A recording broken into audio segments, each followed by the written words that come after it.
one second. I think the thing that impressed me the most was you can give a fighter a tactic, especially in the pros. I see a lot of people go out there. Frazer Clarke.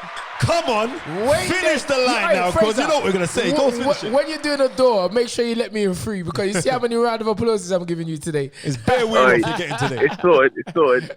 Come on. So yeah, sorry. The concentration, to be able to keep that up for the whole fight, you don't really see that too often. I see a lot of times when I watch the pro fights, you go back after round 5, you go back to the corner and you see that the trainer is having to reinforce that and really shout at his boxer.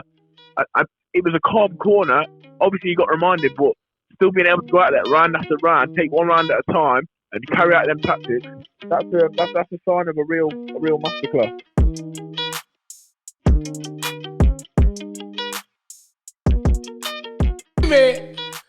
Believe it, become it. Come on, Spencer, the Spirit. What's next?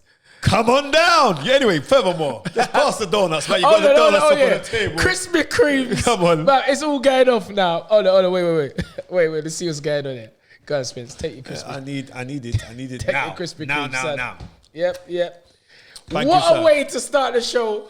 Big up Krispy Kreme, official sponsor for today. Come on. Bro. Anyway. But we don't want donuts, we want cash. Cash fast. Now. The Naira. Come on. Wait, there must be Krispy Kremes in Nigeria. That's an idea. We can start the Krispy Kremes franchise in Nigeria. in conjunction with Obalende Soya.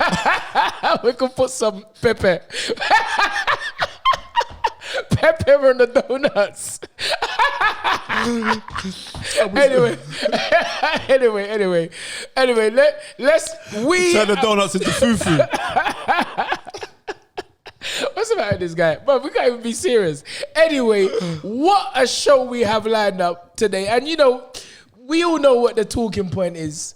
The one, the only, the Anthony Joshua, only the 4th man in the history of heavyweight boxing to regain the title in an immediate rematch. Okay. And we have to realize on this now. Now, the first man to ever go and do that was Floyd Patterson. Floyd Patterson at the time became the youngest ever world heavyweight champion in 1956. When he beat the knowledge. Archie Moore for the title that was vacated by Rocky Marciano, who retired at 49-0. Wow. Right? And he got beat by Ingeborg Johansson in 1959. In 1960, he came back and knocked him out in 5 rounds. Come on. The first man to do it.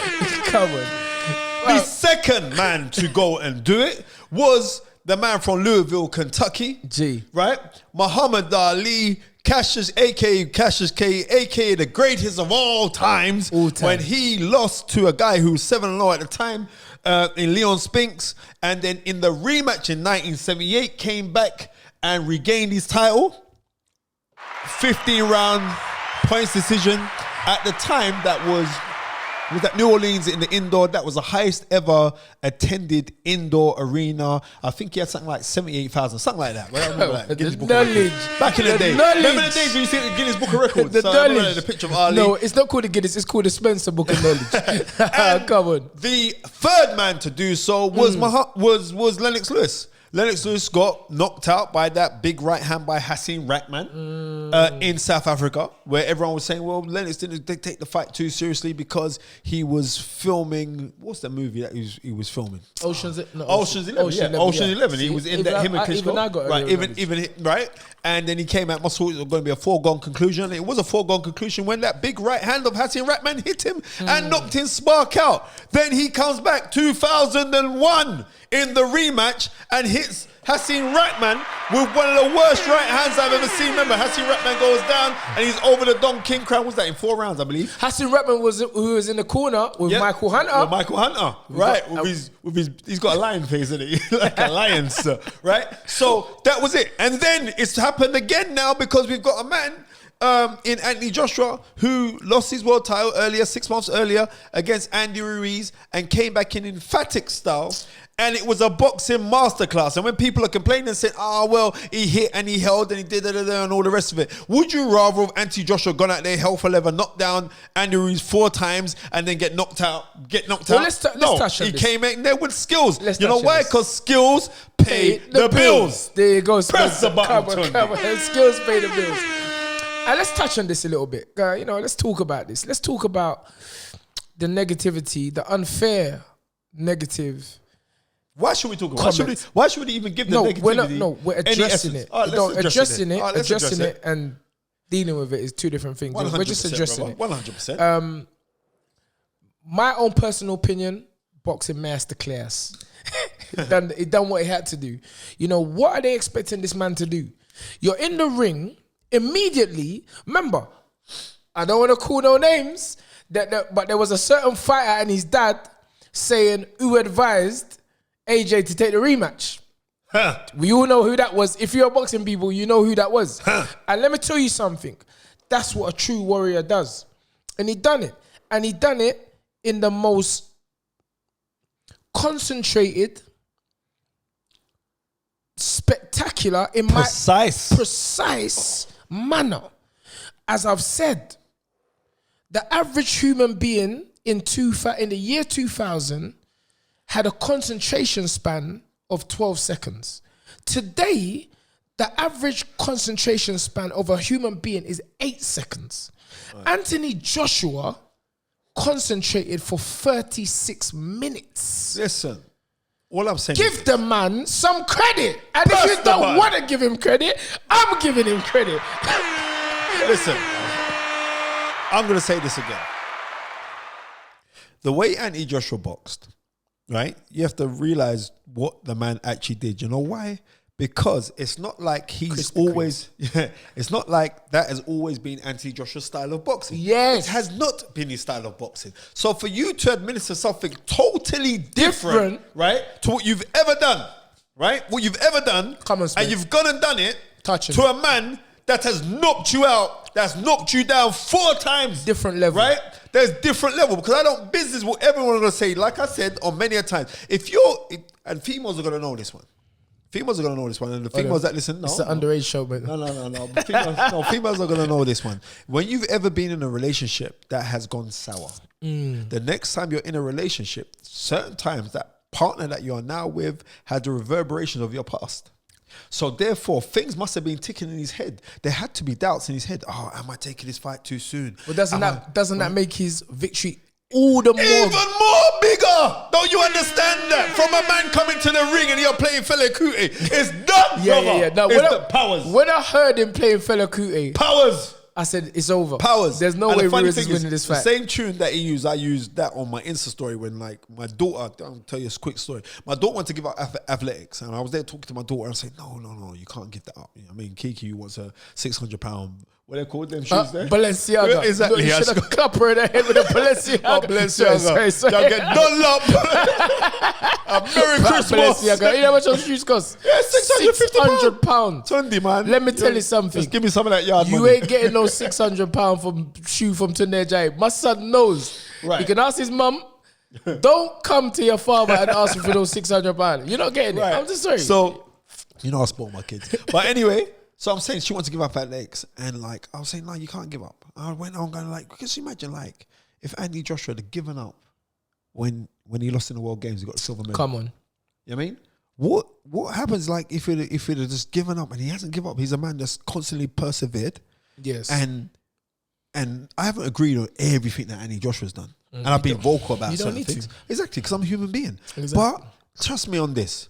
I never want nothing bad to happen to the youth because he's a good youth. Mm-hmm. So my daughter wanted to give up. She was Kiki. You know what I mean? Tunde's known my daughter from she's born. Mm-hmm. Right? I think Tunde was the first man outside of intimate her intimate family that held my child. And like she wanted to give up, and I FaceTime Anthony. Anthony sat down and spoke to my daughter for half an hour that you can't give up. If you're aching, I'll get a physiotherapist down for you and all the rest of it. I'm serious. No, see, you have to do that to me. You don't have to do that. That's right. So therefore, what you did the other day You implemented a game plan and you stuck by it. That's the key. That's difficult to do. That's the key. And plus, there's times where it was Ruiz was getting up close. Ruiz would throw shots on him and it would roughen him a little piece and all the rest of it. And he said, bro, I'm just holding you and spinning you out. Go and look. There's a comparison that I put between Ali, Sonny Liston, the first fight, which they had February 25th, 1964. Right? The knowledge. I'm trying. Right? The knowledge. And in there, no one can break down dates and times and venues like Spencer Fearon. I'm just putting that out there. Right? And Ali throws a right hand, then he goes 1-2, right uppercut, left hook, right hand, left hook. Anthony Joshua, I think it's round 6, through the exact same combo. So therefore, I know that right. You must be watching fights. And my thing to Anthony Joshua, my big push on Anthony Joshua was just watch fights, continuously watch fights, because you know what I mean, what you're seeing, sometimes you're not even seeing it, but you're collecting it. Subconscious attraction. And what I saw there was absolutely excellent, because we know that ain't your style of fighting.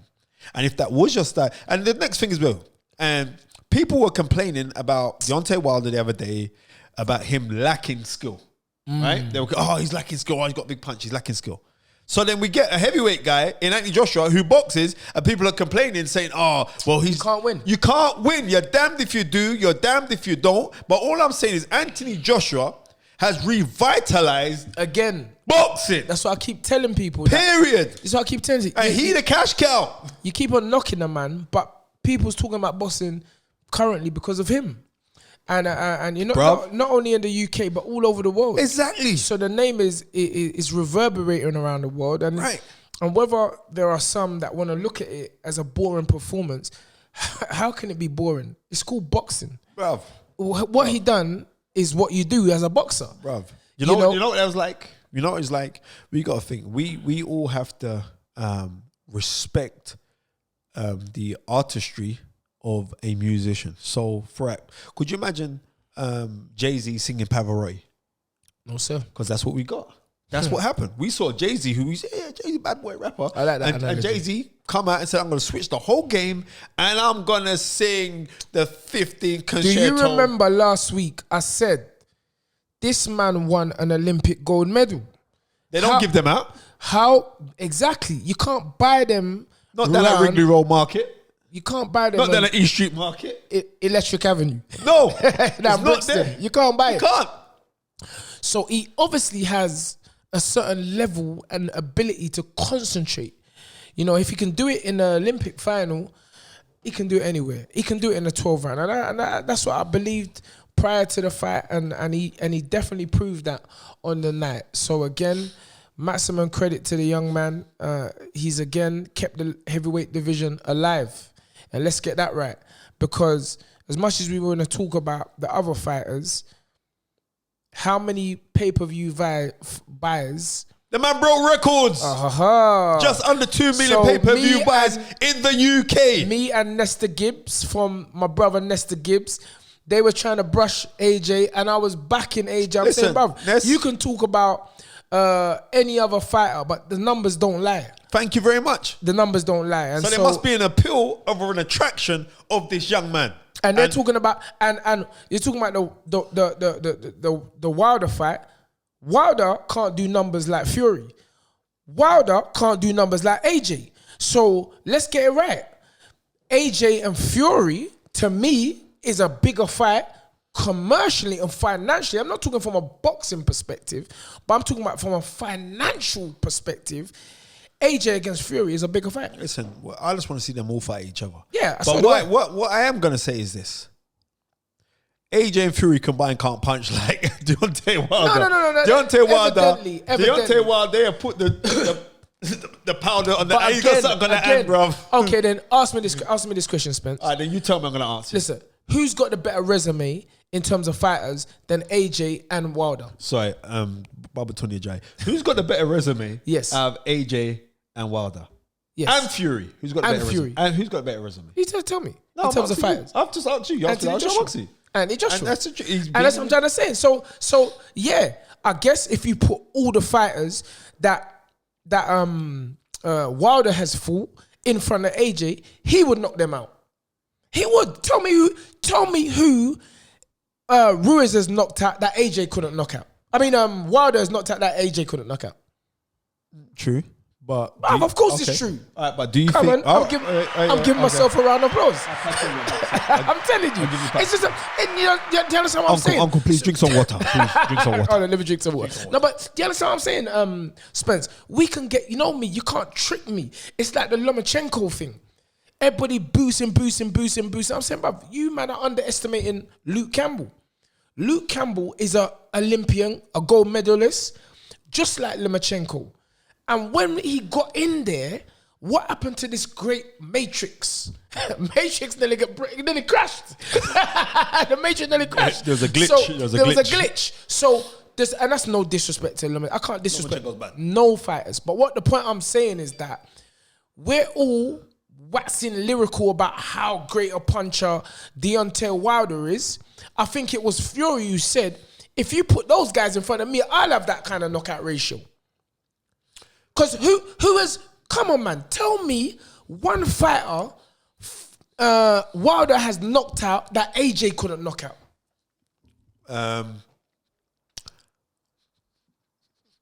Very true. Thank you very much. Very true. There you go. Oh, no, wait. Wait. Thank you, Tunde. Let me give myself a round of applause. Come on. Dream it, believe it, become it. Not sure about Luis Ortiz, though. Why? Luis Ortiz is older than mine and your dad's put together. I know. Luis Ortiz used to go to school with my mum. He was my mum's school teacher to around here. I see Luis Ortiz in cough and dust come out his mouth, bro. Bro, stick beside that man too long and get asbestos. And so I don't business like, you know, it's not. Listen, we're not here disrespecting any fighters. The bottom line is this. Deontay Wilder's got some different puncher power. No, but he's got different puncher power against who? I ain't dissing Deontay Wilder. He didn't knock out Tyson Fury. He had him down twice, though. He had him down twice. So what? But Tyson Fury got up and most people's eyes. But let me tell you something. Tyson Fury's got some different spiritual powers. Listen to me. You don't think he got some different powers? He's got powers, man. Listen to me. AJ got dropped heavily by Vladimir Klitschko and got up and stopped Klitschko. Okay. So Wilder has not got up off the floor yet and stopped nobody. But he got badly wobbled in the first Luis Ortiz fight. Wobble is wobble is not the same as drop. Yeah, I know, but he got badly wobbled. You understand? And let me tell you something. Wilder couldn't test Vladimir Klitschko in his prime, or I don't even believe. Vladimir Klitschko was a master boxer. He is. Vladimir Klitschko was a master boxer. If that old man could do that to Wilder for 6-7 rounds, what do you think Vladimir Klitschko would have done to Wilder? What I'm saying is this. Right? What I'm saying is this, Ton. You might have to give, not you, but people have to give AJ respect. No, of course we have to give him respect, but I'm giving respect not for the premise of anything that Wilder's done or hasn't done, or anything Fury's done or hasn't done. My respect to Anthony Joshua is solely on the things that he has accomplished. Yes. Right? For the mere fact that you just walked into a boxing gym last week. 10 years. Last week. That's last week, Ton. Yeah. That's last week, bro. It was just the other day we was licking pads in a Hyde Park, right? And look at that. That was 12 years ago, Ton. Right? So therefore, I'm saying like, I got to give him the dues for him going back and battling the mental demons, because I know there must have been, or to think that I'm going to go fight a guy that I got stopped by, or the things that, everyone's on my back, everyone's trying to hate. And I told people many times, on many interviews, all those people who were slating AJ and all the rest, I said, watch after you win back your crown. Watch the same people run you down and beg friend. And that's exactly what's happened. I'll say, AJ, I salute you, bro. And that's that. I got nothing but love and respect for you, for the simple fact that I see the love that you got for your mum, for your dad, and for your sister. And I love that, you know. You know I'm a family guy. I love that. But not only that, but I like the fact that Anthony Joshua has time for everybody. So who wins out of... let's not get this on no softy business. No. Who wins out of AJ versus Fury? The AJ versus Fury, the better man. Bro, you sound like a politician. Well, it's the vote. Today's the voting day, isn't it? Listen, listen, I told you already. Left wing or right wing, it's the same bird. Okay, right? okay. Vote. I'm voting for myself. I look in the mirror. I vote for out me. of AJ and Wilder? The better man. That is it. Who do you think's winning? I know your guy. Ask me the big. questions. No, that's serious. I know exactly. Who wins out of AJ versus Fury? That's a good fight. I believe I'm going with AJ. Okay. And who wins out of what did I say? AJ Fury? Wilder. Right, AJ Wilder. AJ Wilder. I'm going with Wilder. I'm going with AJ. Oh, you going what? Was it the truth just came out first? Or No. The reason why I probably just said that is because that's all you people trying to make you me. People. you people. That's all you people. Do you watch The Irishman? Did you watch it? You people. No, you know what you were saying. That was a slur. You know what you were saying. You people. What do you mean by you people? No, I haven't watched The Irishman yet. But what I'm trying to say watch that movie, Big Boy This film. is what I'm trying to say, that sometimes you can hear something so many times That you just roll with it. that you just roll with it. know. And maybe that's why the Wilder name come out of my mouth. But I said it from, if you remember, Spence, before the show started, Long time you I said AJ will beat this brother. I believe AJ is a better boxer than Wilder. What it is that what Wilder has managed to show us, which he didn't really at the time, even though he had all those knockouts, is how much of a devastating puncher he is. Yep. But I just feel that, you know, listen, Anthony Yard is my witness. Me and him were sitting down in LA, ringside, where we were supposed to fight on the first Fury and Wilder. Okay. And I was like, and this brother's rubbish. Wilder, it's rubbish. And I'm like, trust me, Anthony will bear me witness here. And Anthony goes, Unks, I hear what you're saying here. But this guy's knocked out everybody. What I'm saying and then literally, as Anthony said that to me, BAM! 9th round, he dropped Fury. Then BAM again in the closing rounds, in the 12th round. 12th round. So I get it. You know, he's a devastating puncher. Devastating. But what AJ showed on the weekend is that he has the ability to stick to a game plan. And who knows, if Ortiz wasn't so old, maybe he could have stuck to the game. Because remember, he said he lost concentration for 1 second. And that's all Wilder needs. Yeah, exactly. And and I have to go with this as well, because you have to see with Deontay Wilder, with someone like Andy Joshua, who has proven to me that you could concentrate for 36 minutes. Oh, come on. You could concentrate for 36 minutes. You most probably could have done that for 15 rounds. You could have gone back to the old days. Yeah, it looked like it. You know what I mean? Looked like it. Right, you could have gone back to those days, right? So, but it takes 1 second. Yeah. So you got to be totally focused, and it just takes 1 second out of those 36 minutes for Deontay Wilder to throw that 1-2, because he doesn't throw just a straight right hand. He throws the 1-2, and you know who's clocked onto that? Dillian Whyte's clocked on that. If he throws that 1-2 on you and he touches you, he is like an evangelical preacher. Who's that? Wilder? Deontay Wilder is like an evangelical. When he touches, man, he's like they get the Holy Ghost in the name of Jesus. I think again, we got to be very careful, because you know, fighters. I would, you know, if I had someone going in there with Wilder, I'd tell them don't watch no Wilder tapes, because that will put fear in you. It put fear, because so many people. What did Antonio? And I'm not blowing in the wind, Spence. Antonio Tarver said a couple of weeks on our show, if he had listened to everything they said about Roy Jones, he could have never beat Roy Jones. And so I ain't falling for this. Oh, the greatest puncher in heavyweight history, the greatest puncher of all time. How you know? You ain't fought everybody. So how you know? How they measure that one? Where did those statistics come from? I know, because no one ain't fought. Listen, the greatest puncher in heavyweight history. Who makes up these statistics? I don't get it. You understand? So hold on. Styles make fights in one sentence, and then I'm the greatest puncher of all time. You know why they put down and say he's the greatest puncher of all time in the heavyweight division? Because of the statistics. Could he have done that to Joe Frazier? No. Could he have done that to George Foreman? No way. So who told you that he's the greatest puncher of all time? And I'm saying this. To me, if we're looking at heavyweights, Mike Tyson's definitely up there as one of the greatest heavyweight punchers. No, I'm not going to lie. Roger Mayweather said to me, man, that motherfucker punch, man. Right. But to me, the greatest heavyweight knockout man of all time is Joe Louis. Okay. And that's that. Okay. I don't want to go with Joe Louis. With them, that man will lick you with that freezing punch and break out all your teeth. No, Joe Louis was a serious guy. But in comparison, when Joe Louis beat Max Smelling and hit him down to the body, Max Smelling screamed like a little girl. But in comparison to today's heavyweights, Joe Louis was kind of small, right? Yeah, it was small. But listen, that don't stop that punch. How much did Joe Louis weigh?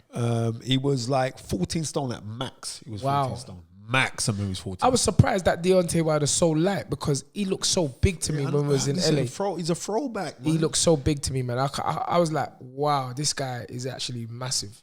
You understand? And he's long and lanky, and yeah, he's a great fighter. Listen, it's the fight we all want to see. But I like. All I'm saying is this: right now, the heavyweight division is on fire. It is. It's on fire, and the nicest thing is that all of these guys, Anthony Joshua, Deontay Wilder, Tyson Fury, are all at the end of the line, and they're all going to be appearing on The Fight Is Right, because you know what? Trust me, I am so excited by the heavyweight division. It was so needed. Like Tony Bellew, who is the biggest Anthony Joshua fan, stated that we needed him to win back the titles. I told you, I said it. We needed Anthony Joshua to win back the titles, and I was begging last week when I was saying, "Come on, AJ, bring those titles back home." And I'm so proud of the man for doing exactly that. You're listening to The Fight Is Right. Congratulations, Anthony Joshua. Moving on, we got to get some big boys on the show now, Ton, because it's the show's just being fire. And you know what I mean? I need another Krispy Kreme. Yeah. Bring over that Krispy Kreme, man. You know how it goes. Bring over the glaze look. You know that there's glaze. You should have got the mixed up ones. I know. Next time. Don't worry, man. Crispy's got to send us some different. We want the mixed ones next time. Yeah, but these ones are fire still. Don't muck around. Remember Homer Simpson just eat this in one and it's finished. The American police officers, I remember they always talk about donuts. Yeah. They're not doing no work. But anyway. Not doing no work, yeah. Anyway, let's move on. But yeah, we have to move on. It's been a fantastic week, and I was really impressed with Michael Hunter on the weekend. Oh my goodness! Right? It was. They gave it a draw, but you know what? We all got eyes. We can see. We know that wasn't no joy for a hell of a fight against a seasoned professional fighter. And let's remember, Michael is so inexperienced. That was his 20th fight. Exactly. 20th fight, and it'd be great to talk to him. Okay, then. I got a draw for the Black Book. Draw for the John Wick. John Wick book has returned. Okay, let's get him on the line. We got to big up this guy because I love this guy. You know what I mean? I used to watch his old man when his old man used to fight from back in the days. Old man was a very good fighter. Yes, you know what I mean? Very underrated, and he'd always come to fight. Was a guy, and now we got to go to the junior. So are you Michael Junior, Michael Bounty Hunter? I don't know who you are, but that's who we got on the line right now. Who we got on the line? Come on, man. We got Michael the Bounty Hunter. That's right. That's right. You see the round of applause back. You know we ain't playing no games. You can't be playing no games with you, man. You know what I mean? That was a very impressive performance. Excellent performance. Right? Against a former world heavyweight champion. And round one, as far as I'm concerned, you won that fight. Michael came out like a bull in a china shop. Listen to me. I think they said to him, like, maybe your visa's running out, so you got to be out of here in the next half an hour. So but you know what? On the real, Mike, listen, man, that was the way you came out shocked him. And I think that set the tone for the fight. Was that always in the game plan to have a fast start? No, you know what? I think it's just part of my inexperience or experience to just start off fast. I had planned to start off much slower. I knew I was going to be able to hit him kind of fairly easy. Yes. But I was able to hit him, and he felt it. You know, it was so fast, and he felt it.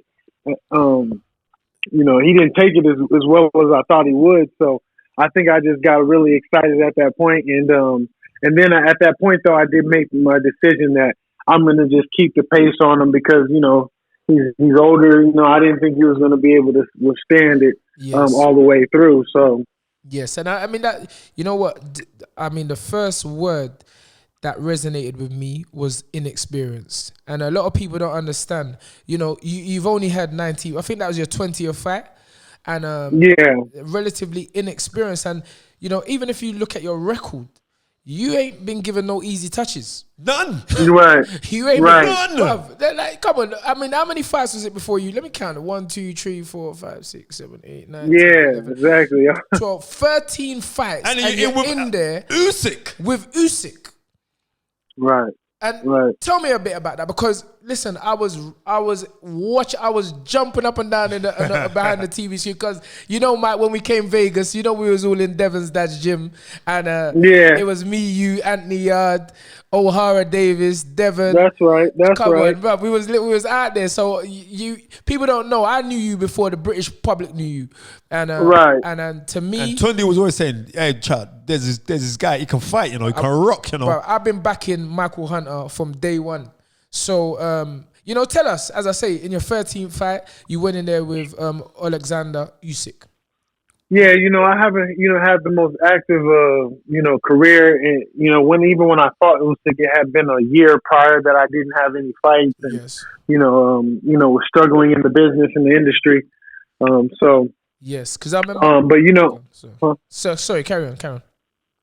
Yeah, well, I just, I was looking for a fight, and, that fight had came up. So I really had asked for that fight when the time came. I'm not one of these guys that shy away. I really feel like I can compete at on any level, and I just have full belief in for what I got going on and what I'm doing, and in me in the game. So I had no fear on it, but obviously it didn't turn out the way I would like, but. I'm here. You know what I'm saying? It was a good. I thought I pulled off a decent performance. Yes. I know there's a lot more. There's much I can be much better, and in the next up and coming fights. Like I said, I just think I just have to calm down and have some certain situations. I think I did a lot of growing from from the Povetkin fight, and even from the Usyk fight. So I'm getting better every time. Absolutely. That's the thing about me. It's going to be very hard to gauge on what I got going on, because I'm very adaptable, and I'm always increasing and getting better. So let me tell you this. You see in the Usyk fight, right? Mm-hmm. Let me tell you this. Dave Coolwell, who was training Tony Bellew, right? Dave's my pal.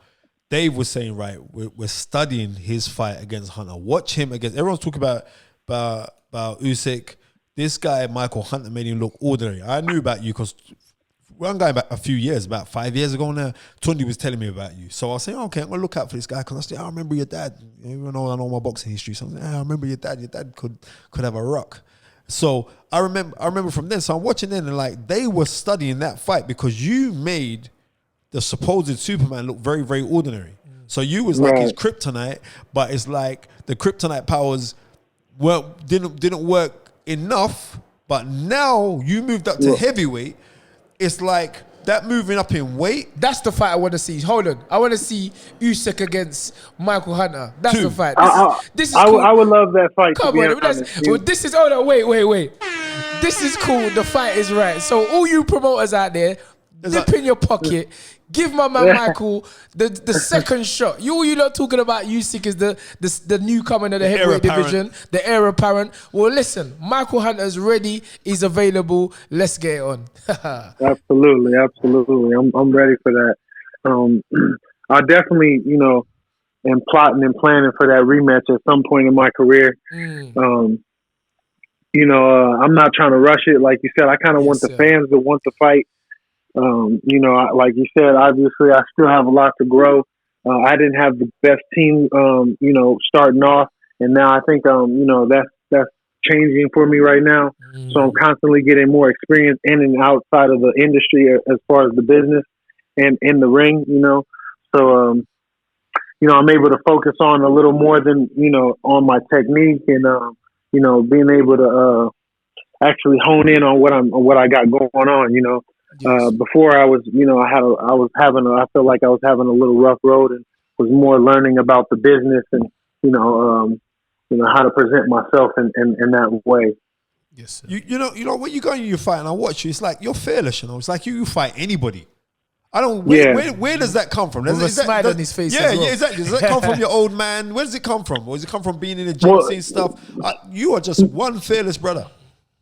I would have to say that, coming from my dad, just that whole, family tree thing.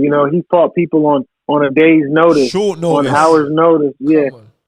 Yeah, so, and he fought, anytime that he did win a title or he was challenged to his, he fought Muhammad Dwight Qawi, who's, in the Boxing Hall of Fame, and he beat him, Jeez. Any time that he had these type of fights and he won, he was on very short notice. He fought Ozzy Ocasio. People don't know how good this guy was, Who's that? Ozzy Ocasio was former cruiserweight world champion. Okay. Right?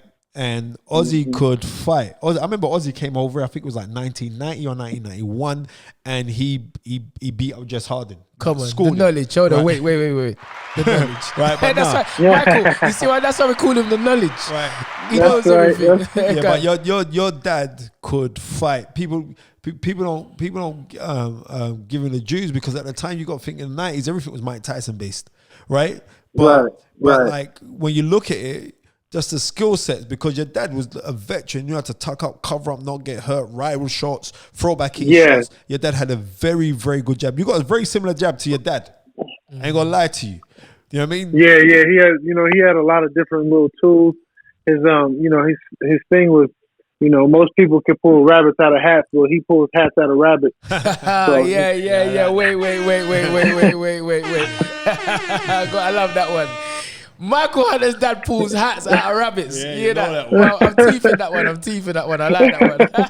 That ain't your bar no more. That's our bar. That's our bar now. That's all good. Come on, carry on, brother. Yeah, so he always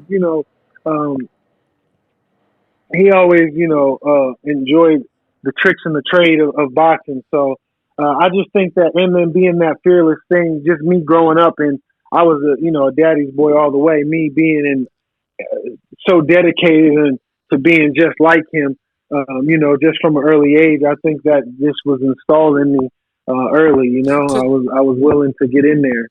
Just to mention that again, you mentioned in key words, you mentioned that word dedication. Would you say, because I remember in Vegas, because I only see the best in people, but I remember a few people saying that you wasn't that dedicated prior to the Usyk fight, but maybe now it is a good opportunity for you to maybe explain why you may not have been. I don't know. Maybe you were. Maybe it's just rumors. People talk a lot of crap. When people are coming up. But I personally, I said to Spencer after the Usyk, I said, you decided to come into the heavyweight division. I said to Spencer, nah, Michael weren't serious. He's trouble them days, but now Michael's on it. And to me it seems that you've just said it. You never had the right team, the right people around you, and it seems that you got that now. So explain that to us, Mike. Well, boxing, is such a team sport when it comes to in the business and trying to get to the heavyweight title and beyond. So I just think I had a tough road when it comes to being in the industry, and I think I was maybe even falling in the places of my father's footsteps. He never really had great luck when it comes to the boxing industry. And, I kind of play, another person who was like that was Floyd Mayweather. Early in his career, nobody wanted to fight him. He was having hard times fighting on top ranked shows, because they knew he was a thoroughbred fighter. You know what I'm saying? It was not, it was like a high risk, low reward type of person until he was able to get in those titles. So I think that's kind of how I am. All the boxers give me respect that knows, that were in the amateurs and stuff like that know me. I done fought pretty much and been in the ring, and my name has been, buzzing for a long time. So, just having the right team and, making the right moves, I think is, the worst thing to do to a fighter is keep them inactive, is not let a fighter fight. So I think that was where the problem was before. It's hard when you live in, your outside life and you're trying to make ends meet and stuff like that. So especially even from, back then, 2000, a little bit before my years, if you just made it to the Olympic team, you were pretty much set for your life, Yes. So I just think it was just the road that I had to take. But I was never discouraged. I just had to keep going and keep moving. And I'm here. I'm cracking the surface. It's about time. But we're definitely supporting you, Michael. 100%. One thing I want to say, I know you have a younger brother. We was in the gym as well with your younger brother. Is he still fighting? How's he doing? How's his career going? Yeah, he's good. He's about I think he's 9-0 right now. Yes. I think What weight is he? What weight is he? he fights at 140. He's tall too. Yeah, 6 he's foot. tall, man. I was just saying, that's why I said waterweight, because I remember little bro, he's a tall dude. Yeah, he fights 140, 147. But he's one of those tall, lanky, strong guys too. He's not real frail at that slim. He's more of I would consider him a puncher boxer. Yes. He's more of a puncher than he is a boxer. He just has he has a good eye and a good, comes from, that same lineage. So there's some things that he adapted as far as, my dad and me growing up and stuff like that. So he has a very good eye, and he's a strong person at that weight class. So I know he's going to do good. And you'll be seeing his name. He's just like me as far as getting in the ring with anybody, fearless. Yeah, He's I gonna remember. making it a fight. Trust me, I remember in Flair's gym, he was up for sparring anybody. He don't mind getting in. So I look forward to, the progression of his career. One fight the British fans may not have known you before this fight, which I'm about to mention. But when I saw that you were due to fight Martin Bakoli, I said to myself, you guys don't know boxing. Because you don't bring Michael Hunter over to these shows. And tell me what you thought when they made that match, Michael. Well, to be honest, easy work. That's what you thought. Yeah, to be honest, when I looked at it, and he was a tougher opponent than I thought. I took it on short notice. I didn't really have a whole time to get set up, and I didn't really have the funds or whatever. But I made it work, and I knew that they were totally looking over me. Trust me. I hadn't seen them in the amateurs before. I knew that he was making a buzz in the UK, but I just knew that I kind of felt disrespected that they were able to that they were pointing me out. So yeah. Just I was like, what? That's what I say. You don't really ain't done your homework, because exactly. Because I say, this guy's an Olympian. He was in London. Remember, you came over to London 2012. Yep. Like I know you, and again, I've always studied American fighters, the amateur scene in the boxing, and I knew they made a mistake that one. And I think to this day that might be Martin's only blemish on his. That's his only blemish on his record. And they're talking like he's a prospect now. Yes. So he's got to be after you because you've beaten him already. Also, so go on, sir. And I think I would even beat him even easier. Like I said, dealing with all the situations that I had to deal with. These are the things that you don't really get to see. Yes. And these are in the dark. You don't really get to see. So, Hello? What happened there? Someone ain't paid their phone bill. No, man. I don't know. It's just cut off. That might be his end. Yeah, it must be his end. Well, this is live TV. Don't worry. We're just following Give him a call back. It's as simple as that, brother. His battery might have gone. Yeah. Only on The Fight Is Right. Yeah. Come on. Or maybe it's you ain't paying your phone bill. Don't be silly, man. Spencer Fearon. I'm on top of bills like no one's business. Come on. Oh, here we go. Yeah, bro. What happened? Did you pay your phone bill? What's going on, mate? I know you got some big. I know you got some iron money going on right now. So I don't know what you're doing about the phone's cutting off, China. Phone bill cutting off. What's that all about, man? I know Eddie. And one thing I give Matchroom pay on time. So what you trying to say, Spence? What you trying to say? Matchroom pay on time. Big up Eddie Earn. But what are you trying to say? I'm not saying to say Listen. I'm saying Frank has always paid us on time. He has to because he's got a star commodity. All right. Say that. Just shiny black face.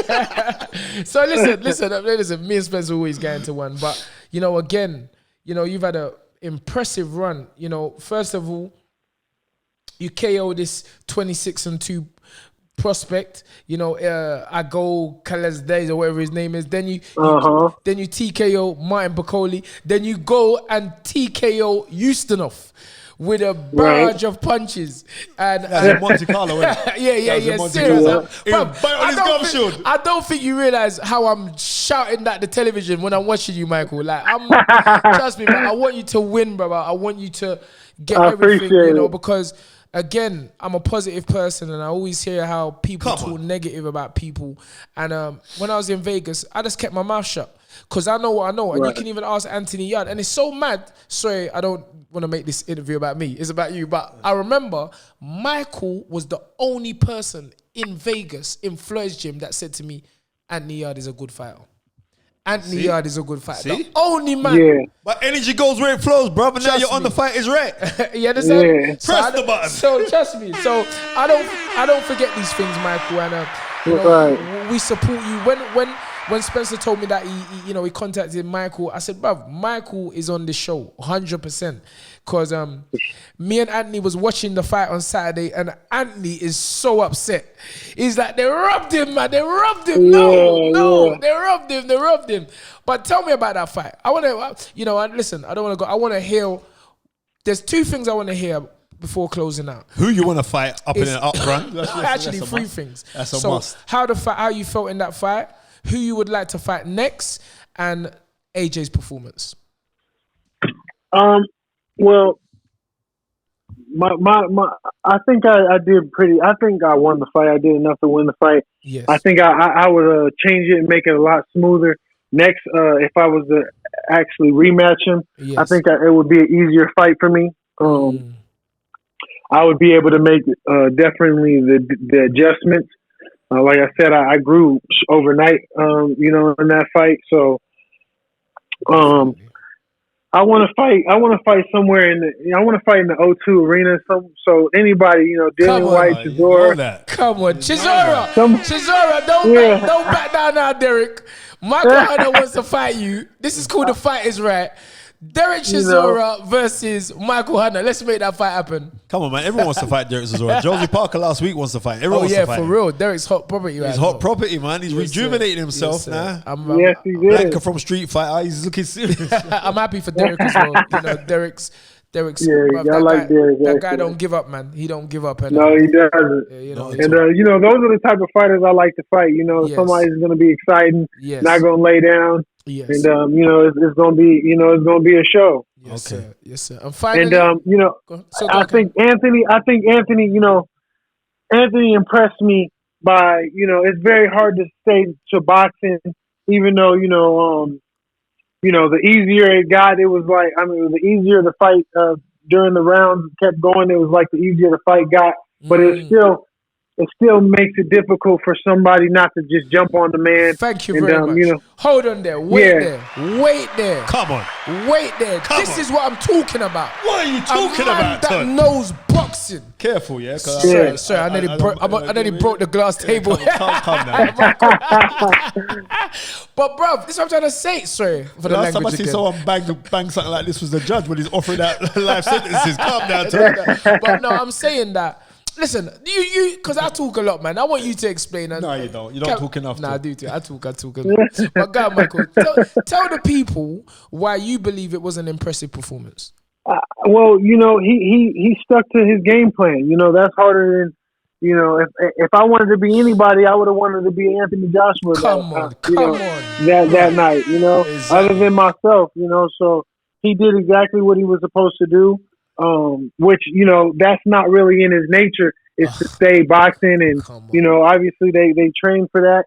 And he did exactly what he did in training, obviously, you could tell.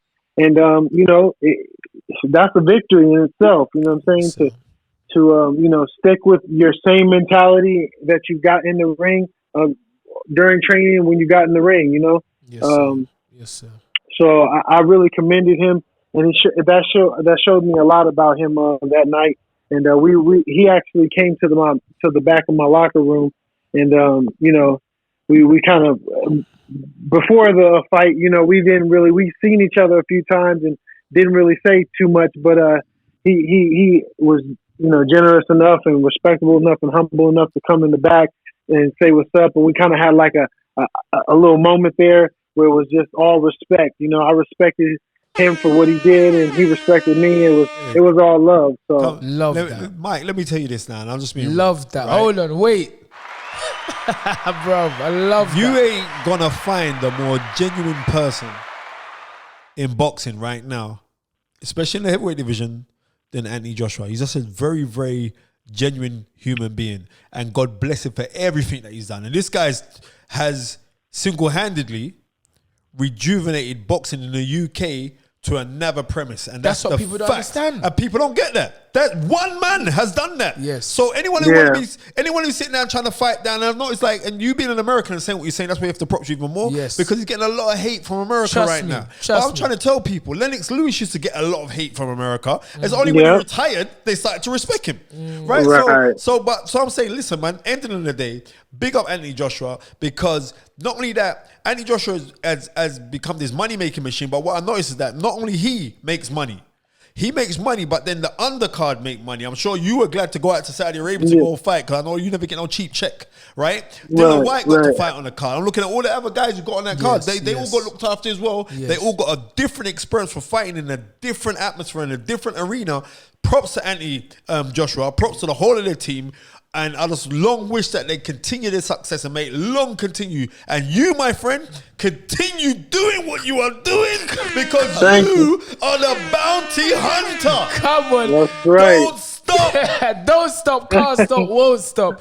Michael Bounty Hunter, it has been an absolute pleasure having you on this show. And I know me personally, I can speak for Spencer as well. We wish you nothing but success, brother.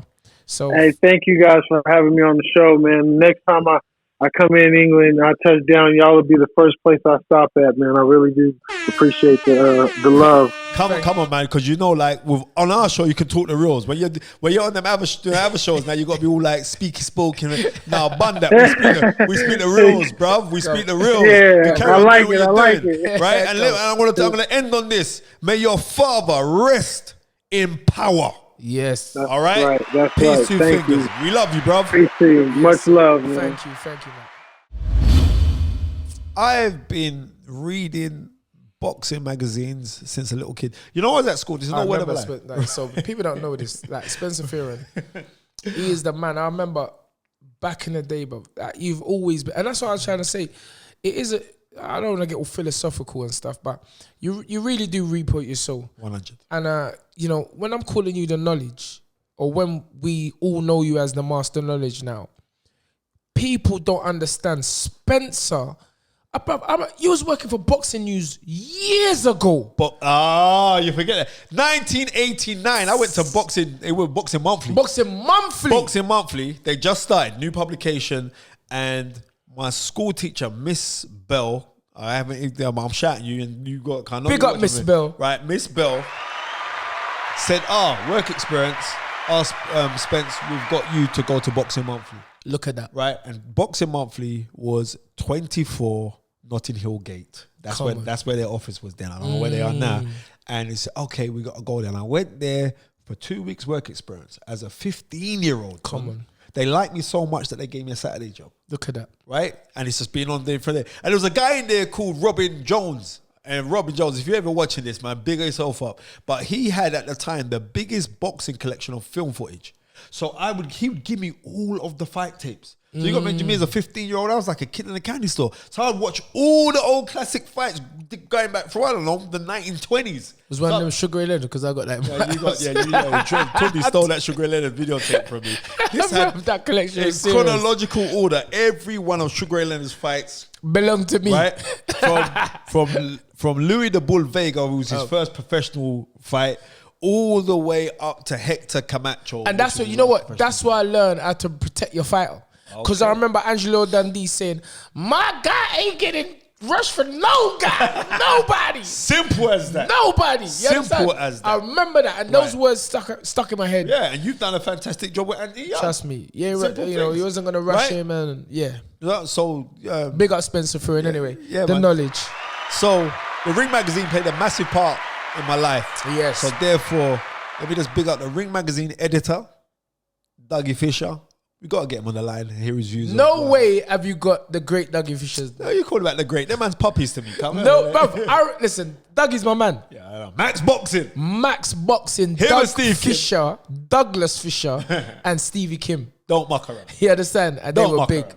They really introduced me and kept me up to date with American boxing. You want to know that, when I first came into this. And I remember watching James Toney sparring. all the time. Yeah, and I tell Max you, Boxing. it was James Toney and what's his name? The Green. The Australian Danny you know Green. Danny Green. Him Remember and that Danny Green sparring? That's a big boy Serious. spar. That's Come serious. on, man. Match boxing. Match boxing. Come on. All right, get Dougie on the phone. It's done.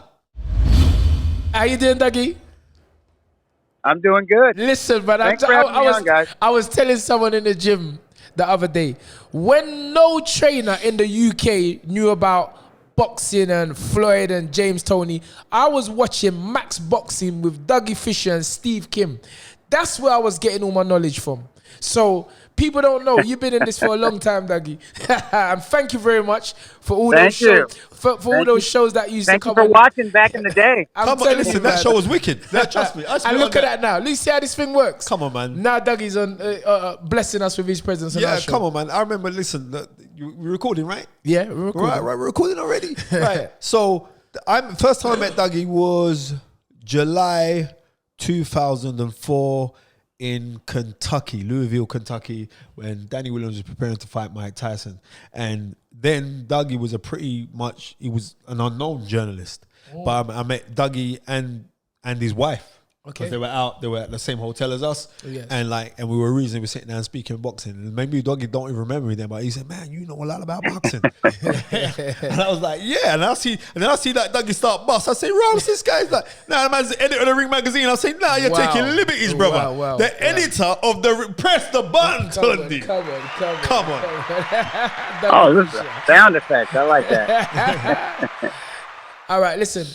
Let's go. Fire away the questions. We got fire away because I know Dougie's got some important meetings to go run into, and we just want to keep it short. We had heavyweight Anthony Joshua regain his title. Your thoughts on the Andy Ruiz performance, the condition that he came into, and why do you think he came in the way that he did come in? You know, for Andy Ruiz, he's a kid that I met when he was maybe 18 years old, and he was still an amateur. Yes. And he was training at Freddie Roach's Wild Card Gym. Yes, I remember. And I watched him spar with some heavyweights there, including a mixed martial artist. I can't think of that guy's name. He was real popular, like a big, scary Russian Adonis. And kind of a star in the MMA world. And this guy had aspirations to be a professional boxer. And Andy just lit this dude up, along with the other heavyweights that were, and he was real heavy. He was like 300 pounds, and he looked like a giant baby. But he had those fast hands and combinations. And he was fearless, too. He was very comfortable in the ring. And afterwards, Freddie Roach said, because at this time, Chris Arreola was a Mexican-American heavyweight prospect, slash contender, who was climbing the rankings. And Freddie Roach told me, this guy, my Mexican heavyweight, will destroy Chris Arreola after 4 or 5 professional fights. Wow. And I thought it was hyperbole, but when I watched Andy spar, I was like, okay, yeah, you know what? The kid does have that kind of talent. However, what I didn't know then, but would find out soon, is that Andy loves boxing. He doesn't love training. And you have people like that. You have really talented prize fighters, even talented amateurs, who are like this, where it's like it's almost like it comes too easy for them. Yep. They're such naturals once they get in the ring in terms of their talent and their ability. But also just, they don't get nervous. They don't have nerves. They have this confidence that just, they're born with it, right? So they're born to fight. They're born to participate in a combat sport, but not all of them have the discipline. And that was always the book on Andy. And I really feel like, and I had a hunch this was the case right after his upset of Anthony Joshua, but I wasn't sure. Because I could also see that Andy Ruiz is always going to give Anthony Joshua trouble, in part because of his style, in part because of his stature, in part because of his athleticism, but also just because of his mentality. He's so loosey-goosey and happy-go-lucky, it kind of unnerves certain, serious competitors like Joshua. But what I was thinking right after he sprung the upset in New York City, and I was there on June 1st, and it was an amazing environment and atmosphere. But I was thinking, maybe Andy caught lightning in a bottle with the circumstances to the Joshua fight, meaning he was just getting back into the groove of things after a long layoff. He had just fought, and this opportunity fell into his lap. Jarrell Miller had to pull out of the fight because of the failed drug test. Yes, and other fighters, other contenders were not taking Eddie Hearn's offer to come in as a late substitute. And Andy made himself available. To his credit, said, "Hey, I'll do it. I'll take that assignment." And he didn't have time to really think about it. He didn't have time to get out of shape. And he was maybe out of the gym for a week and a half, and then was right back in the gym. And he did what he did. He caught Anthony Joshua by surprise. But after winning that fight, he became a celebrity, an instant celebrity. I wish we spoke to you before. He couldn't handle it. I wish we spoke to you before the fight, Dougie. I would have won a lot of money. Well, I did. No, but you know what, though? I didn't. But going into the first fight, knowing what I knew Andy was dangerous, and I was on record saying that Andy was more dangerous than Jarrell Miller. However, I didn't pick Andy Ruiz to win the fight, though. Okay. I just, I still thought, I thought AJ would box on June 1st the way he boxed this past Saturday in Saudi Arabia, although I did think he would be a little bit more aggressive, especially over the second half of the fight going into their first bout. Now, regarding the rematch, I think Joshua fought the perfect fight. Now, it wasn't an entertaining fight in terms of blood and guts. It wasn't very dramatic. In fact, it was really sort of uneventful, but I it was felt technically like sound, though. That, it was a technically sound performance. Oh, yeah. I was impressed with Joshua's jab. I thought that it was well timed. It was accurate. There was a lot of power behind it. It got Andy's attention and his respect, which is not easy to do in there. And I think Joshua was being criticized for not trying to do more. But here and there, Joshua would land a hard left hook or especially some big right hands. Yes. So he was checking Ruiz's chin, and the chin passed the test. The chin was too good. No doubt. Absolutely. Yeah. And the thing is if you're in with somebody who you know can hurt you, who you know maybe you can't take their best shot, and they've proven to be able to take your best shot, you have to box in a defensively responsible manner, and that's what AJ did, and he needed to do that. He had to get past. Wait, Dougie, wait. Come on. Okay. Right, because what I've noticed is this, Doug. You know why I like you? Because it keeps it real. You keep it 100, and so I can see why certain times you get a little backlash because you get how it goes is like certain people in America, they're very, very patriotic. I'm not knocking no one for their patriotism, but they get very patriotic and they're looking at this Deontay Wilder. I see Robert Garcia came out with some very, very derogatory comments about Anthony Joshua, saying he fought scared and he didn't commit to no shots and everything else, and if he was to fight Deontay Wilder, he'll get knocked out. I respect Robert Garcia as a fighter. He was a very, very good fighter. He was WBA super featherweight champion, right? So I respect him as a fighter, so I'm not knocking him for that. Right. But this is what I'm trying to say is this. There's a lot of AJ bashing going on right now. Yeah, right? There is. I don't know why. Right. I don't know why. Because that was a beautiful performance. That was a beautiful performance. Imagine if I was in a car crash And then the following week, and I'm, you know what I mean? And you know, like when Tunde earned a lot of money training anti-yard. No, I'll tell you that. And so Tunde bought me a Maserati Jeep. So if I was to crash my Maserati, no, seriously, no lies. If I was to crash my Maserati Jeep and the following month Tunde bought me a brand new one, I'd be hesitant and resistant in driving that car at the rate I was driving it. So this is exactly right. So you're gonna be more cautious. So that is just you would sense. drive. Yeah, you would definitely drive the speed limit, and you would obey all the traffic laws. Right? Thank you very much. And that's natural. a good analogy. Here's another thing. And sorry, thank you for the cartoon. no, he's lying, Dougie. Don't worry about that.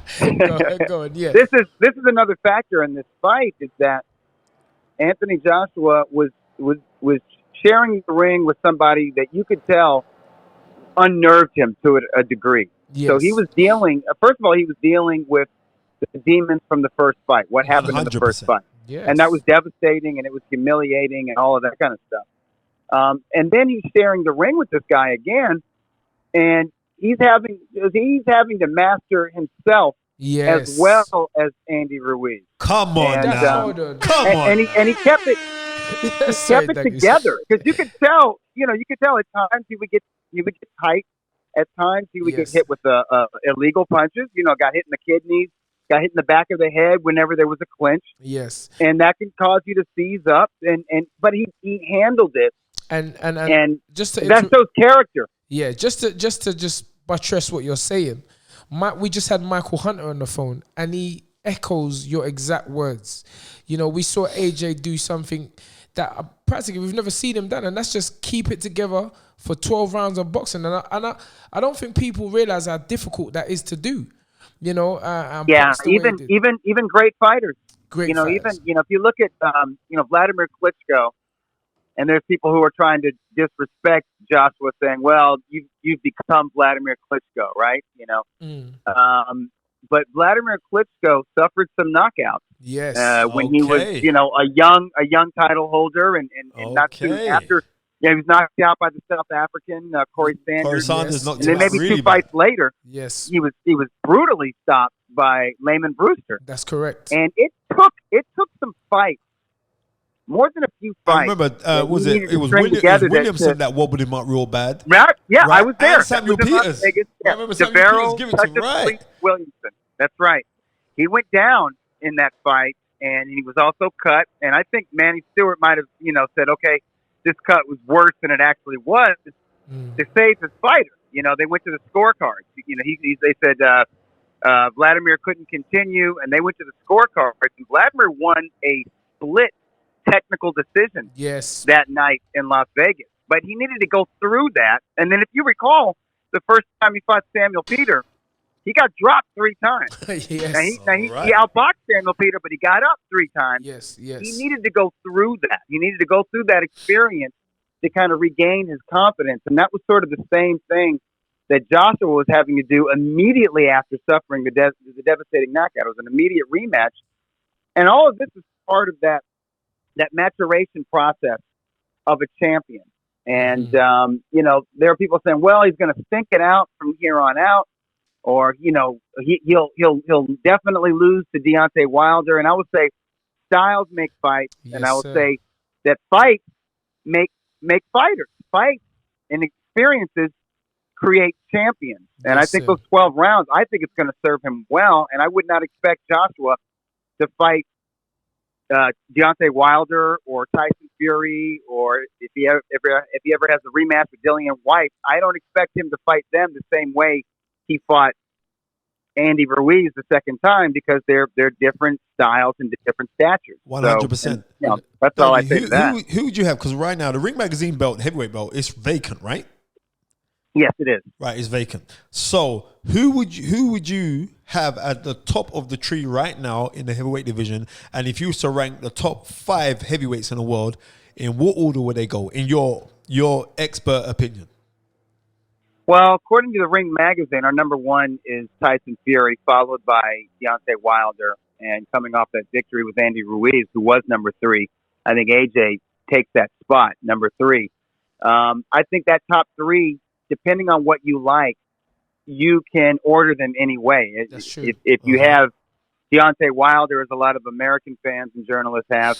I can't argue with that. He's unbeaten, and he's knocking everybody out. Yeah, but even though he's not the best boxer out there. Can I say that? Yeah. Would you say that Wilder's faced better opposition than Anthony Joshua? No, actually, no. Listen, if you go by opposition, this is what I'm talking about, Ben. This is what I'm talking about, Doug. Yeah. This if you go by opposition, it's Anthony Joshua. Okay. I mean, he has more legit contenders on his resume than anyone.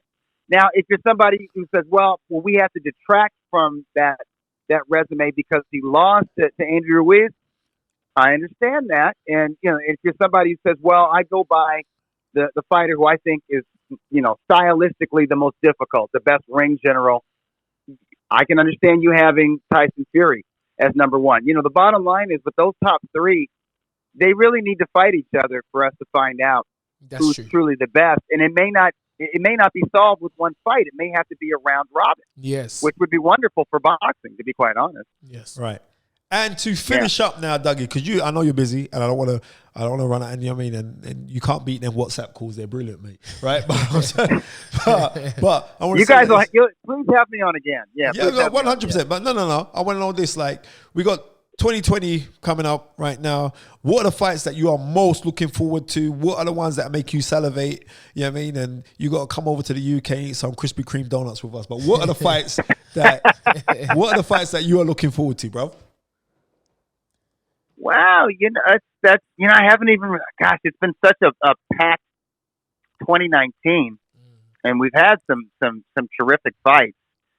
And I like to say, great fights set up even greater fights. So some of the fights that I've enjoyed this year was, Josh Taylor, Regis Prograis. Excellent fight. So whatever they do next, whatever the next step is for them, the winner was Josh Taylor.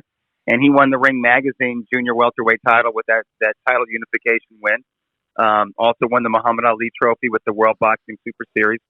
I'd love to see Josh Taylor take on Jose Ramirez for all the marbles for undisputed championship at 140 pounds at junior welterweight, or as the Brits say, light welterweight.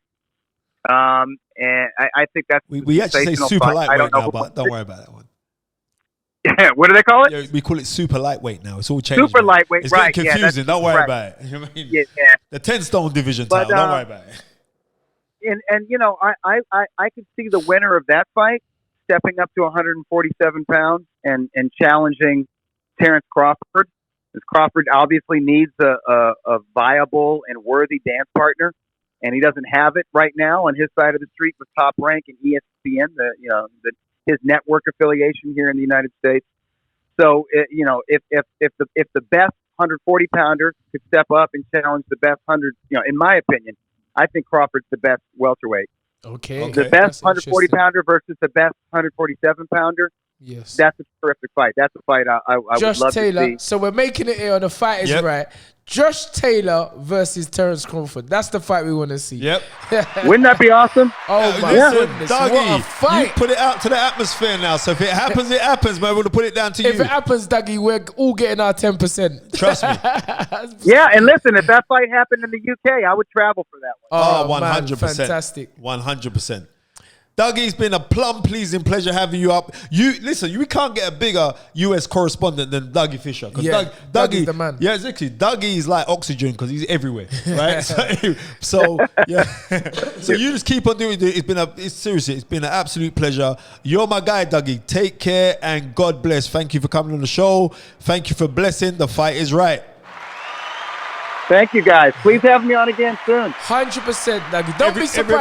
Don't be surprised if we call you every week. That's okay. Okay. That's all good. All right. Definitely. Take care. Thank you again, brother. All right, thanks, guys. brother. You know what? Our last guy, we got to talk to Frazer Clarke. I love Frazer Clarke. Mr. Frazer. I remember Mr. Frazer. that ugly man. Real McCoy. Mr. Frazer. Yeah. But this Frazer ain't ugly. No. Big up Frazer. Yeah. But no, we have to reason with the guy because you know what? He knows what really was going on in camp, because he was agent. Yeah, because he's Sheffield, isn't it? Sheffield. Yeah. He's down in the Sheffield camp. So he's gonna know everything. So we've got to hear the gossips for him and his thoughts on how Andy Joshua done on the weekend. His own career. Listen to me. He's what's it? He's got the qualifiers coming up soon as well. So fingers crossed for him. I mean, he's a. Hey, I just got a text from my dad. Yeah. And my dad's in Nigeria. Okay. And he said, "Wow, Boris Johnson and the Conservatives have won the election with a big majority." Boris, that's a news flash. What? Listen, Boris. Good luck to them, man. Oh no, but I thought Labour was gonna win this thing. No, Labour. They were dragging behind, man. Listen, they never get Jeremy Corbyn in power. So now that means all the Brexit thing is gonna happen now, right? The Brexit. Listen, Brexit don't mean nothing to me. I thought it was Weetabix or some cereal or something. I mean, exactly, man. Tell me about credit crunch. I just throw milk on that. Don't worry about that. So milk and sugar. So I don't know how true this is. My father, who's currently in Nigeria, just said, "Wow, son, Boris Johnson and the Conservatives have won." You know, Nigerians are into politics. They're into it hard. Hard. That's what they talk about. Politics and football. I know. And why? I know back in the day, your dad used to watch the TV and stand in front of the TV like this. You watching Top Cat in the house and watching Top Cat. Your dad will just come in the house and turn it over. I want to watch the news. You have to shut your mouth. The news is powerful. Is all that's on in a Nigerian household. Anyway, let's get Frazer Clarke on the phone, Smenny. Okay, sir. Now, I don't know how many times this guy's been a national champion, but it's been a lot. I don't know how many times this guy's won up gold medals, but it's been a lot. Bro, bury him. Yeah, he's got bare gold medals. I don't know how many times this guy, seriously, it seems like wait. Ever. Now I see this guy as some big time security at the fights as well. Listen, let's drag it up, little drunken man. Big up. The one, the only, Frazer Clarke. You know the set. Come on, man. What's happening? What's going on, Fraze? What's going on, man? I'm just kicking back, mate. Just come back from camp, obviously in Sheffield today. So one more day. I bet your wife loves that now. She's getting to see her husband. Yeah, she's here next to me. She's happy that I'm back. Big up, Mrs. Clarke from The Fight Is Right. Yes, sir. Yes, sir. So what's going on with you guys? You're doing a good job. I tuned in the other week and I'm enjoying what you're doing. Oh man, that means a lot coming from you, sir, because I know you love the game. You know what I mean? And that's all it is this. I'm just grateful that I can speak the game with a guy who's been my guy for a long time, and it's just fun and jokes and banter, and we can just speak about the game. But down to you, sir. Olympic qualifiers coming up in March at the Copper Box. Come on. Yeah. You know what it is? It's like I think you have all this build up. We're a bit of a forgotten commodity sometimes, the amateurs and stuff, but because we don't get to perform on the big stage every 3 or 4 months, and people don't get to see us. But obviously this is a big one, so the time is now. It's upon us. We've been doing the maths and stuff, and I think it was 226 days until the Olympic Games the first day. So there's not a lot of time, and the qualifiers are in 12 weeks' time. So it's here and it's now and it's happening. And lucky enough, we're very fortunate that the first European qualifier is at the Copper Box in London. So we're buzzing with that. Yep, and Tunde lives literally not even a stone throw. Don't tell them where I live. I would say, what are you talking about? We see you, we're in Tunde's penthouse every week filming the show. Don't tell me where I live. So Tunde's like literally a pebble breeze away from. We'll be there to support our guy, man. 100%. Yeah, man, I appreciate it. Frazer, listen, man. A lot of people don't know that. You've been in this game in the amateur scene for a long time, stemming back to 2009. When he was winning the British Youth Championship. Listen, man, I remember them days. Frazer used to have an afro. You remember that? Come on. Don't bring up the hair, man. You don't know what that does to me. It upsets me. Don't be silly. Listen, you rock it well, my friend. It looked like Daley Thompson back in the day. Remember Daley Thompson had afro? Like a brown skin Phil Mitchell, mate. What are you talking about? No. You are the Samuel Jackson shaft. I don't want to hear nothing. I'll take that. I'll take it. All right. Come on. But yeah, as I say, your amateur career stems over 10 years as a winning the British Youth Championships in 1991, and I'm interested to hear, like, what's your aspirations moving forward? I mean, you basically done everything as an amateur. You know, competed in every competition. If I'm not mistaken, you've been in the Olympics, right? No, he hasn't been in the You Olympics. haven't been in the Olympics. I've never been in the Olympics, and I think this is why, you know, I get asked the question all the time. Yes. Why haven't you turned? You know, why Eastern Amateur? And the truth behind it is, I enjoy what I do, and you know, there's as much as, you know, there's always, don't get me wrong, I want to be professional world champion. Yes. You know, that's one of the goals, 100%. But I enjoy what I do, and I've seen other people go and compete at the Olympics, and for me, after speaking to people like Richie Woodall, he's one of our trainers, and yes, I speak to Richie quite a lot, and he said to me, even though he won the world title as a pro, he said the winning the Olympic medal was a better feeling than anything. So you know, that's just something that I inspired to do. So he won a bronze medal in 1988, but he ran into a young man called Roy Jones Jr. That was a serious in the fact. junior middleweight division. So you know what I mean? Exactly. That was a serious fact. So you know, yeah. So you know, obviously that was the his Olympics whole career. Anyway, yes, the Olympics is one of them things where you get a handful of guys that can go there and compete and get a medal. No disrespect to the way that the pro boxing is now, but I say I'm only 28 years old, but I'm a bit old school in the fact that before. Are you only 28? I'm 28, so Rude back boy, in... I thought you was about 38. You just come because you've been around for so long. No disrespect. You must be fighting when you're about 7. Man say that you look bald, so we thought you were 38. No, because you've been around for a hot minute. That's what I'm talking about. But that's what point I'm making. I mean, Frazer's been around for, you know, I say that competition, that youth competition was in 2009. So we're almost in 2020. So if you take that into consideration and your age now, that's talking about you was 18 years old. Yeah. And, exactly, man. But I've got a good experience, and I know people say that, you know, it's a different game in the pro world. Which lie. I put it on. It's a lie. But it's the same game. It's the same game. I know boxing, man. I know boxing. 100%. 100%. So aspirations is this for the Olympic qualifiers. Please God, you're getting through. So you're getting through. I'm going to qualify. I'm going to qualify. You know, in front of my friends and my family. I'm very lucky to do that. In London, and then, you know, we'll have a couple of weeks.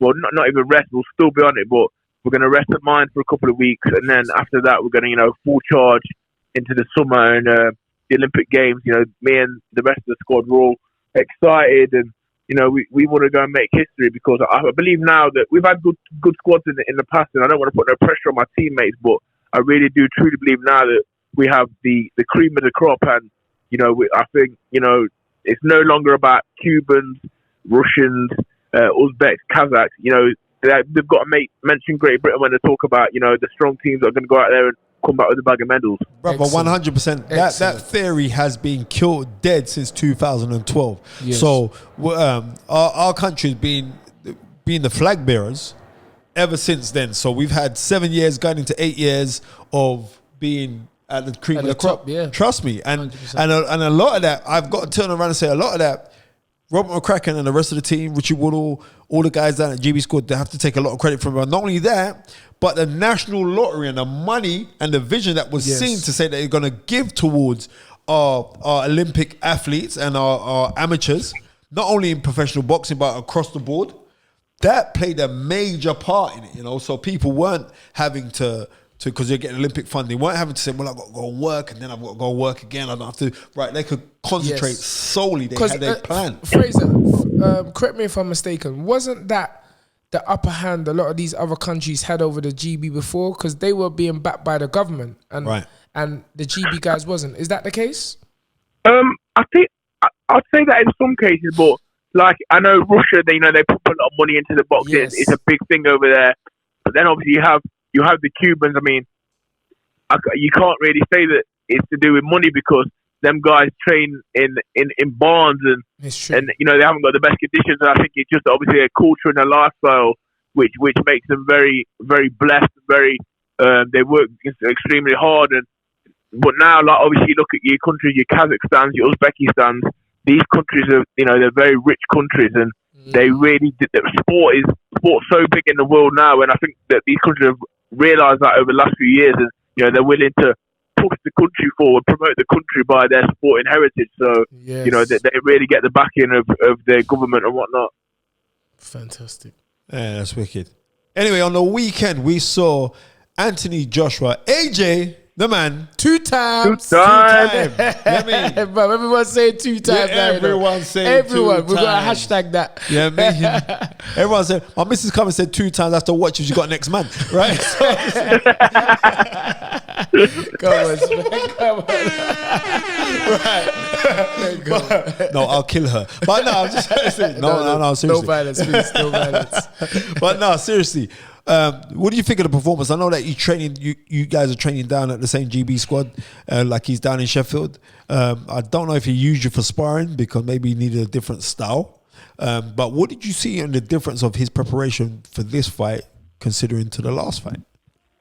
I mean, he always trains hard. Yeah, he's a solid professional. I mean, you get a lot of pro boxers that they're called professional boxers, but really not acting that professional. Wait there. Tell me about it. Go ahead anyway, carry on, because that. And this man epitomizes the word professional. So wow. I think this time, from what I've seen, and obviously I wasn't saying on that outside looking. I just wasn't doing the sparring, but because I'm a fan and I'm a friend. I was stuck around for a lot of sparring sessions, and I've seen I've seen him on the road early in the morning. I think he sort of took it back to the old school. I mean, you see the shape of him, and everyone thinks he's a weightlifter. This guy is still running up hills, doing press ups, doing sit ups, pull ups. There's nothing too fancy about what he does, to be honest. But what he does it well, and he works hard with it. Yes. So I see a different focus, a different mindset on him. Especially in the way that he approached the sparring. I think he understood that something in himself. Like, I think you've got to be self-admitting to the fact that he's not. How many people has he knocked out? And he was sort of not a rut, but he was in a sort of stage where maybe that defeat sparked something inside of him, which was maybe starting to slip a little. What did I say, Frazer Clarke? You are echoing everything I said before. Everything. I'm glad we're hearing it from. And as we're speaking to you, you've got a hammer because you've hit that nail straight on the head. Straight on the head. And, I want the listening fans to... When this episode comes out, I'm going to put a big finger and listen to Frazer Clarke, because this man is inside the camp. He knows AJ better than most of us, and I'm loving the story. Carry on, brother. Sorry. Yeah, so I just see there's a few slight changes in camp, and I love the way that he stayed with. There was a lot of nonsense, people talking about getting rid of his trainer and getting rid of Robin. Listen, it's a lot of rubbish. I'm telling you now, he's with one of the best men I've ever met in the sport, and come on, man. And all he does is guide him in the right way. Listen, Frazer, what people don't realize is that loyalty makes you royalty. I want you to realize that. Come on, loyalty makes you royalty, and 100%. You can only be a king and have king counsel. And if you have just become a king, as AJ has, Robert McCracken is actually a kingmaker. I said on many times, don't leave Robert McCracken, but make slight adjustmts, like bringing other people in a box, and he did that. So, like I'm gonna say again, loyalty makes you royalty. Yes, sir. Yeah, 100%. Like he showed that. I was never in doubt that he would do that, because it's the mark of the man, the kind of person he is. I think if you look after this Ruiz fight, number 2. I've seen Ruiz make a whole heap of excuses. Joshua had no excuses. He put his hands up.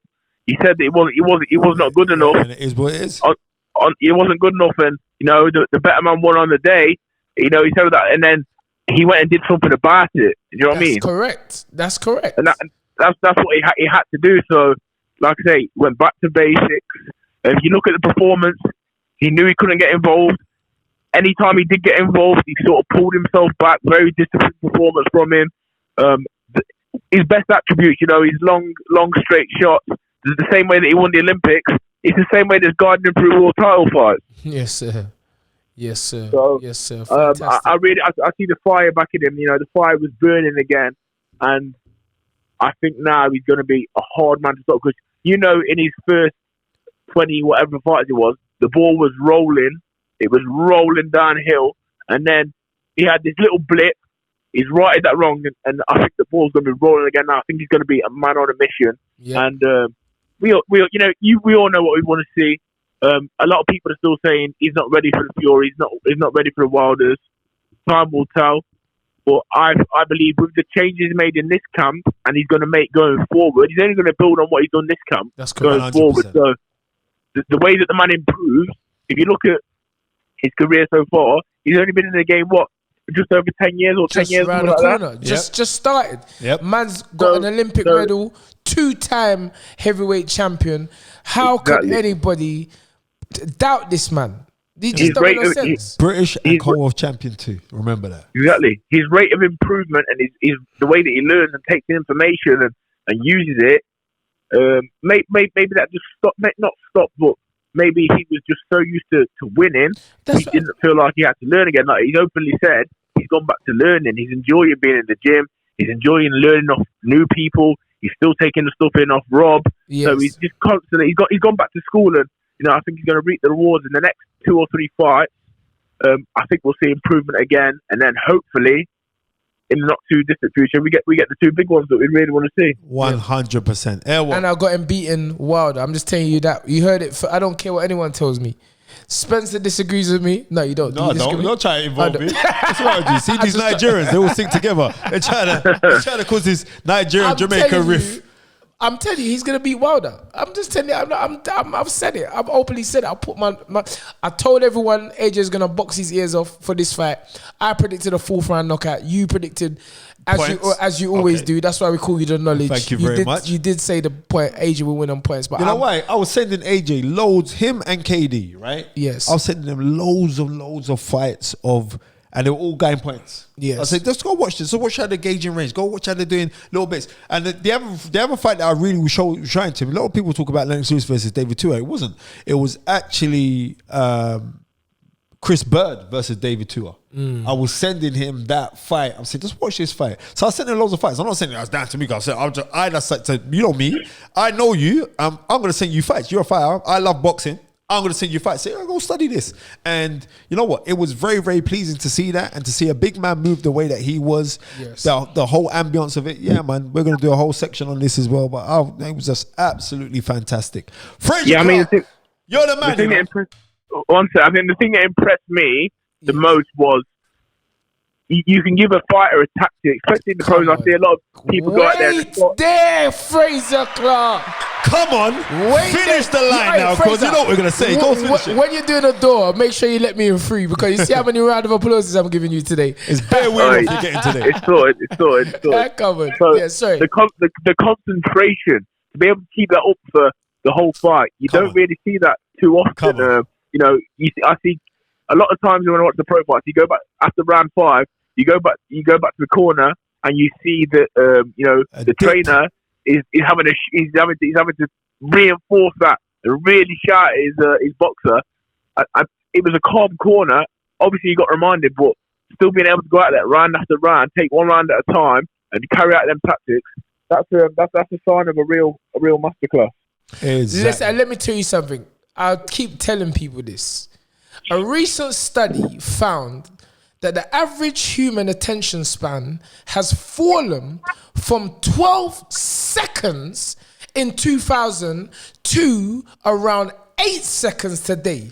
Anthony Joshua concentrated for 36 minutes. So if the attention span is now dropped to 8 seconds, that means that we are only 3 seconds ahead of Goldfish. Come on, there you go. And that's why give AJ the respect he deserves. 100%. Yo, Frazer, it's been a plum pleasing pleasure having you on The Fight Is Right, because I know you want to cuddle up to your missus right now because she ain't seen you for a hot minute. Your beautiful wife. I saw the wedding pictures. They, I mean, on point. Always on point. Frazer looks sharp, you know? Yeah, Frazer's sharp. I said, look at this guy looking like sharp. And Frazer's always getting his face on the TV, even when he's not fighting. I know. I know. You see him? Wait, this is a self-promotion business. Trust me, big up. But Frazer, it's been an absolute pleasure, and great to hear someone's perspective who's so close to AJ, been in camp, and you can't really get closer than that. So to hear your perspective was great for us here on the Fight Is Right. Thank you very much. 2020, more gold medals. Peace, two fingers, we're out. 100%. Ladies and gentlemen, the one, the only Frazer Clarke. Big up, lads. Big up. Yes, sir. Spenny, what a show. It's been emotional. Done it again. Krispy Kremes, black coffee, unbranded water. It's been emotional, son. It's been emotional. And we hit 1,000 subscribers. Mad, isn't it? I want to thank everybody who participated in that. Phone's going off. Thank you. Myself and Spencer, we just started this thing. But energy don't lie. And that's the feedback I'm getting from the people. That's lovely. The people are saying that you two guys, the energy, it don't lie. And I just want to personally thank everybody, for myself, Tunde Ajayi, for your continued avid support. Yeah, for real. And I want to thank, I've had a fantastic week this week, What's that? I've had a fantastic week this week. Yes, sir. You know what I mean? From getting off my hospital bed. Yeah, amazing. And let me just give you this. The 2019 Legacy Lifetime Award winner. I saw you chilling with the Queen of Congo. Am I not mistaken? Yes, right. So you're now taking pictures with queens, Spencer. Because I'm like, come on, spirit. I want the people to know, me and this boy, young man. Man, I'll block you. Calling people boy. You're still I'll block you. I'll block you. Sorry. We get blocked if we call us boys. But me and this young man have, come up in the boxing. Spencer Fearon was the man who brought me into boxing, for those of you who don't know. My first ever corner, working as a trainer, was Spencer Fearon's last fight. Yeah. And what an introduction. Championship fight. And what a journey. At the the Alexander Palace. Yep. And it was the European title fight of Dave Walker and Roman Karmazan. Yep. And it was a 10-round Southern area fight that we were in. Yep. And I remember walking out, me, Spencer, the crew. I was so, I wouldn't even say I was nervous, Spencer. I was like, wow, my friend is bringing me into this sport at a championship level. And it was live on BBC. Live on BBC. And nothing gives me more joy and pleasure to see you now getting the rewards and accolades for the thing I know you're so passionate about. And so listen, congratulations to you, much, Spencer Fearon. The Lifetime Legacy Awards. And big up Marlo. Yeah, the set. Bro, thank you very much. Like I said, I'm just grateful. I'm grateful to be recognized for the things that I've done within boxing, and that they're like, people are rating me now. And I'm not now. We've always rated I know. But I'm saying, like, they're speaking about the range. Loads of people, like, they hold it back. Yes. So I'm really, really grateful. But like I say, and all the work that I've done, all the philanthropic work that I've done with MTK Global Foundation. So I've got to big up all that team as well, because they pump a lot of money to me that I can disperse to help underprivileged people. Say that again. Philanthropic. Yeah, philanthropic. That means you give away money, yeah? Yeah, give away money. Give me some, though. You just wasted on cocoa butter. And the things you don't need to, because you're sponsored by them now. That face is too shiny. But what I'm saying is, I'm so grateful. So for everyone who's supported, everyone who's pushing this, let me tell you this now. I want people to realize this, that the more gratitude that you express is the more abundance that you experience. I experience abundance. I've got good people around me. Big up Gary. Big up Tunde Ajayi. Big up every single person that listens to the show, who likes, subscribes, comments, because you know what? 2020 means that we got 20/20 vision. Hey, hold on. You hear that bar, Gary? 20/20 means you got 20/20 vision. And I'm going to tell people again, stop asking blind people to proofread your vision. Hey, he's done it again. It's your vision. Hold on, wait. Stop. What's that? Wait. Stop giving or asking blind people to proofread your vision. Because they can't even read the bro. Right, go out there, grab this thing with two hands. This is Spencer the Knowledge Fearon with my brother, Baba Tunde Ajayi, the master genius, and we're out. Join us next week for another fantastic show. Dream it, believe it, become it. Come on down.